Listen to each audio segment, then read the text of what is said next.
नमस्कार, मी प्रियांका पाटील. आपण पाहत आहात राष्ट्रीय लोकराज्य न्यूज, निर्भीड बातम्यांचे व्यासपीठ. आज आपण दिवसभरामध्ये घडणाऱ्या घडामोडींवर नजर टाकूया. 26 ऑगस्ट 2024 रोजी कात्रज कोंढवा या भागामध्ये असणाऱ्या पुण्यातील सर्वात मोठे श्रीकृष्ण मंदिर इस्कॉन टेम्पल या ठिकाणी श्रीकृष्ण जन्माष्टमीचा सोहळा हजारो भाविक भक्तांच्या उपस्थितीमध्ये मोठ्या आनंदाने साजरा करण्यात येतो व सर्वांना या सोहळ्यामध्ये विविध कार्यक्रम व तीर्थप्रसाद दर्शनाचा लाभ यासाठी अनेक उपाययोजना करण्यात येतात. या ठिकाणी दरवर्षीप्रमाणे श्रीकृष्ण जन्माष्टमीचा कार्यक्रम या मंदिरामध्ये संध्याकाळी 10 वाजता रात्री अभिषेक केला जातो. अभिषेकानंतर आरती होते. मोठ्या उत्साहामध्ये दहीहंडीचं आयोजन केलं जातं. याचबरोबर या परिसरामध्ये मंदिरामध्ये परराज्यातील परदेशातील सर्व ठिकाणहून भाविक भक्त येतात आणि खूप मोठ्या आनंदाने या ठिकाणी श्रीकृष्ण जन्माष्टमीचा कार्यक्रम केला जातो. या ठिकाणी कृष्ण जन्माष्टमीच्या खूप मोठ्या संख्येने गर्दी असते. त्याचबरोबर या ठिकाणी मोठ्या प्रमाणामध्ये सिक्युरिटी सुद्धा दिली जाते. ठिकठिकाणी कॅमेरे सुद्धा लावले जातात. पुण्यातील व बाहेरून येणारे भक्त हा कार्यक्रम खूप मोठ्या उत्साहामध्ये मिळून साजरा करतात. या सगळ्या सेंटर्समध्ये फार उत्साहाने जन्माष्टमी पार पाडली जाते. तर इथे इस्कॉन पुणे मंदिरामध्ये पण आपण जन्माष्टमी करत आहोत आणि जवळपास 2000 व्हॉलंटियर्स वेगवेगळ्या सेवेसाठी इथे लागले आहेत.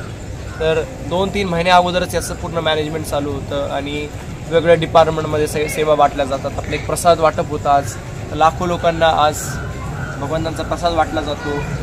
आणि इथे तुम्ही या साईडला पाहणार तर तिकडे सगळे वेगवेगळे स्टॉल लागलेले आहेत. त्याच्यामध्ये एक्झिबिशन्स आहेत. त्याच्यामध्ये वेगवेगळे गेम्स, स्पिरिच्युअल गेम्स मुलांना खेळवल्या जात आहेत. वेगवेगळ्या प्रकारची पुस्तके ते ठेवण्यात आली आहेत. तर लोक जाऊन ते एक्झिबिशन्स वगैरे पाहू शकतात. आज तर त्याची पण तयारी होते. इथे एक अभिषेक एरिया आहे. ते भगवंतांचा अभिषेक केला जातो. बरेच लोक मान्यवर येतात आणि भगवंतांचा अभिषेक आपल्या हाताने करून जातात इथे. आणि सगळ्यांसाठी आज हे दर्शन सुरू आहे. आणि आज रात्री 10 वाजल्यानंतर भगवंतांचा इथे महाअभिषेक होईल आणि जवळपास 12 वाजेपर्यंत महाअभिषेक चालेल.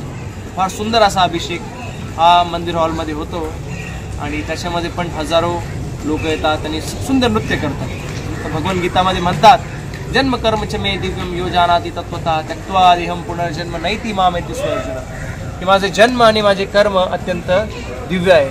आणि जो व्यक्ती जाणतो की माझ्या जन्माने कर्माचं दिव्यत्व जाणतो तत्वतः तत्वाने म्हणजे जसं आहे तसं वास्तविकरित्या, तो त्यक्त्वा देहम पुनर्जन्म नैति मामेति स्वर्जुन, हे देह सोडल्यानंतर त्याला पुनर्जन्म परत भेटत नाही. तो भगवत धामात परत जातो.